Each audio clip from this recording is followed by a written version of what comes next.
শুভ সন্ধ্যা বন্ধুরা, কেমন আছেন সবাই? আমি মিলি। আমার ফ্যামিলি ব্লগে আপনাদের সকলকে জানাই অনেক স্বাগত। সন্ধ্যাবেলা থেকে আজকে ভিডিওটা শুরু করছি। সকালবেলা বিছানার চাদরটা চেঞ্জ করার কথা ছিল, কিন্তু সময় করে উঠতে পারিনি। তাই ভাবলাম হাতে এখন একটু সময় আছে, সন্ধ্যেবেলা এখন রায়ানকে পড়াতে বসাবো। তার আগে ভাবলাম যে বিছানার চাদরটা একটু চেঞ্জ করি। ঘরের বিছানার চাদরটা চেঞ্জ করলে ঘরের লুকটা কিন্তু চেঞ্জ হয়ে যায়, বলুন। যাই হোক, ঘরের বিছানা তো চেঞ্জ করে নিলাম। টুকটাক একটু ঘরটাকে সাজিয়ে গুছিয়ে নিয়ে ছেলেকে পড়াতে বসাবো। রিজু অলরেডি পড়তে বসে গেছে। এবার আমি 1 কাপ চা করে নিয়ে আসবো, তারপরে খেয়ে ওকে পড়াতে বসাবো। ঘরটা তো একদম ঠিকঠাক করে গুছিয়ে নিয়েছি। এই দেখুন, 1 কাপ চা আর একটা টোস্ট বিস্কুট নিয়ে চলে এলাম। এটা খেয়ে নেব। রিজু রায়নের খাওয়া হয়ে গেছে। আগেই তো বললাম রিজু পড়তে বসে গেছে, আর রায়ান ওর পাশে বসে একটু দুষ্টুমি করছে। আর এই যে পরীক্ষা দিয়ে এসেছে, কোশ্চেনটা একবার হাতে করে দেখেছিলাম, কিন্তু তখন আর না ঠিকঠাক করে দেখা হয়নি। তাই এখন ওকে নিয়ে বসলাম যে কোন কোন কোশ্চেনের অ্যান্সার দিলেই কি করলো সেইগুলো একটু জিজ্ঞাসাবাদ করব। আর তার সঙ্গে তো আগামী দিনের পরীক্ষারও একটা প্রস্তুতি নিতে হবে। আজকে আপনাদের সঙ্গে সন্ধ্যাবেলার রুটিনটাই শেয়ার করব। সন্ধ্যার পর থেকে সাধারণত ভিডিও করা হয় না, কিন্তু আজকে ভাবলাম সকাল থেকে তো ভিডিও করা হয়নি, তাই সন্ধ্যার পর থেকে কি কি কাজ করব সেগুলো আজকে আপনাদের সঙ্গে একটু শেয়ার করব। ছেলেকে পড়িয়ে নিয়েছি, এবার চলে এলাম কিছু কাজ গোছাতে। কয়েকটা সবজি কেটে রাখবো। আর এই দেখুন, প্রচুর ধনেপাতা নিয়ে এসেছে। ধনেপাতাগুলো তো ভালো করে ফ্রিজে রাখতে হবে, তাই ধনেপাতাটা আগেই আমি কিন্তু ধুয়ে রেখে দিয়েছিলাম। সকালবেলা ধুয়ে একদম জল ঝরাতে দিয়েছিলাম, কারণ জল অবস্থায় রাখলে পাতাগুলো সমস্ত কিছু পচে যাবে। তাই একটা কন্টেনারের মধ্যে একটা পেপার বা টিস্যু যাই বলেন না পেতে নিয়েছি। তারপরে শুকনো ধনেপাতাগুলো রেখে দিলাম। এইভাবে কন্টেনার করে রেখে দিলে বেশ কিছুদিন চলবে। এখন তো শীতকাল, ধনেপাতার তো কোনো অসুবিধা হবে না, কিন্তু দেখবেন এমন একটা সময় আসে হঠাৎ করে ধনেপাতার প্রয়োজন হলে বাড়িতে আর থাকে না। তাই এইভাবে যদি রেখে দেন কিছুদিন তো ভালো থাকবে, আর এইভাবেই ফ্রিজে সংরক্ষণ করেও রাখা যায়। এদিকে চলে এলাম বাঁধাকপি কাটতে। বাঁধাকপিটা কেটে রাখবো, আগামীকাল রান্না করবো। তাই এইসব কাজগুলো যদি গুছিয়ে রাখা হয় না, তাহলে আগামী দিন আমার কাজের কিন্তু অনেকটাই সুবিধা হয়। যেহেতু একা হাতের সংসার, কোনো হেল্পিং হ্যান্ড নেই, তাই সমস্ত কিছুই একাই করতে হয়। তাই যতটা সম্ভব একটু আগের দিন গুছিয়ে রাখারই চেষ্টা করি। এইসব আগের দিনের কাজগুলো যদি একটু গুছিয়ে রেখে দিই না, তাহলে সংসারের কাজগুলো না অনেকটাই সহজ হয়ে যায়।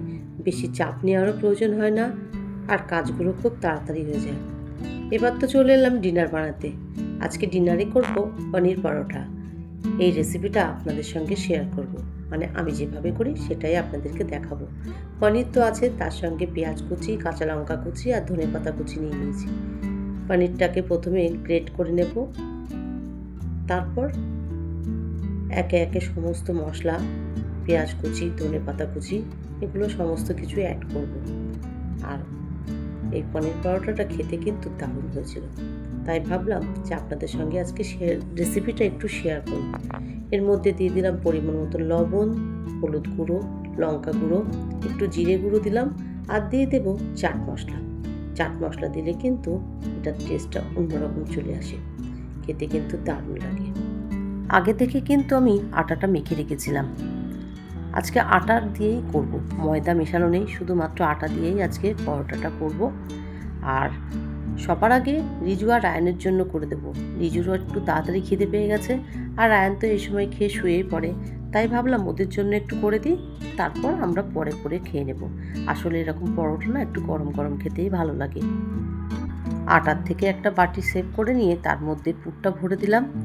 এবার যেভাবে মুখটা বন্ধ করে দিয়ে ভালো করে বেলে নেব। এইভাবে একে একে 4টে পরোটা আমি তৈরি করে নেব। আপনাদের বাড়িতেও আজকে ডিনারে কে কী করলেন আমাকে কমেন্ট করে জানাতে পারেন, কারণ আমি তো করে দেখাচ্ছি, ভিডিওর মাধ্যমে আপনারা দেখতে পাচ্ছেন, কিন্তু আপনাদের তো আমি দেখতে পাচ্ছি না। তাই একটা ছোট্ট কমেন্ট করলেই আমি জানতে পারবো আপনারা কে কোথা থেকে ভিডিওটা দেখছেন আর আপনাদের আজকে ডিনারে কী ছিল। এই কমেন্টের মাধ্যমেই তো আমাদের বন্ধুত্ব তৈরি হবে। আর বন্ধু যদি হয়ে থাকেন, যদি ভিডিওটা ভালো লেগে থাকে, তাহলে অবশ্যই একটা লাইক করে দেবেন, আর নতুন বন্ধু হলে অবশ্যই সাবস্ক্রাইব করে আমার পাশে থাকতে পারেন। পরোটাগুলো তো বেলা হয়ে গেছে, এবার এক এক করে ভেজে নিয়ে ওদেরকে খেতে দেব। সবার আগে রায়ানকে দেব, আর রিজুও খেয়ে নেবে। শুধুমাত্র তো ডিনারেই শেষ নয়, এখনও ঘুমাতে যাওয়ার আগ পর্যন্ত প্রচুর কাজ আছে। আপনারা আজকে দেখতে থাকুন কি কি কাজ করি, তবে সব কিন্তু দেখাতে পারিনি। এত কাজ দেখাতে গেলে সারা দিনটাই লেগে যাবে। এই দেখুন, সুন্দর করে পরোটাগুলো একে একে সেঁকে নিলাম। সবার আগে 4টে পরোটা করে নিলাম, বাকিটা আগেই বললাম যে পরে করে নেব। চলুন ওদেরকে খেতে দিই, আমিও একটু খেয়ে দেখব কেমন হয়েছে। রিজু আর আমি খাচ্ছি, আর রায়ানকে এবার দিয়ে দেব। এই দেখুন, আবারও কিছুক্ষণ পর চলে এলাম আমাদের জন্য পরোটা বানাতে। পরোটা করে খাওয়াও হয়ে গেছে জানেন। এবার তো আরও প্রচুর কাজ আছে। খেয়ে দিয়ে এইবার রান্নাঘরটা গোছাতে হবে, কারণ এই অভ্যাসটা কিন্তু আমার একদম নিত্য। দেখুন, রুটি করার পরে যেদিন মনে হয় যে একটু পরিষ্কার আছে, সেদিন রুটির ওইটা আমি আর মাজি না, সেদিন ভালো করে মুছে রেখে দিই। আর প্রায় দিনই কিন্তু আমি ওটাকে পরিষ্কার করেই রাখি। আর এই যে প্রত্যেক দিনের এই ছোট ছোট জিনিসগুলোকে পরিষ্কার করে রাখা প্রত্যেক দিন রাত্রের একটা নিত্য অভ্যাসে দাঁড়িয়ে গেছে। এই অভ্যাসগুলো যদি থাকে তাহলে কিন্তু দেখবেন আপনার রান্নাঘর কিন্তু একদম ঝাঁ চকচকে সবসময়ই থাকবে। গ্যাসটাকেও পরিষ্কার করতে হবে। এই গ্যাসটা তো ঠান্ডা হওয়ার অপেক্ষায় ছিলাম, ঠান্ডা হয়ে গেছে, পরিষ্কারও করে নিলাম। এবার আরও একটা সুঅভ্যাসের কথা বলি। এই দেখুন, বাসনগুলোও মেজে রেখে দিয়েছি। আর আগামীকাল যেহেতু ছেলেদের স্কুল আছে, তাই ওদের টিফিন বক্সগুলো কিন্তু এইভাবেই উপর করে আলাদা করে রাখলাম, কারণ সকালবেলা তো স্কুলে যেতে হবে।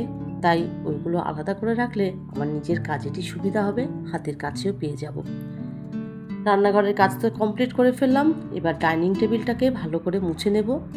ওইদিকে কিন্তু ঘরের বিছানাও করে দিয়েছি। রায়ান তো শুয়ে পড়েছে, আর রিজু পড়ছে।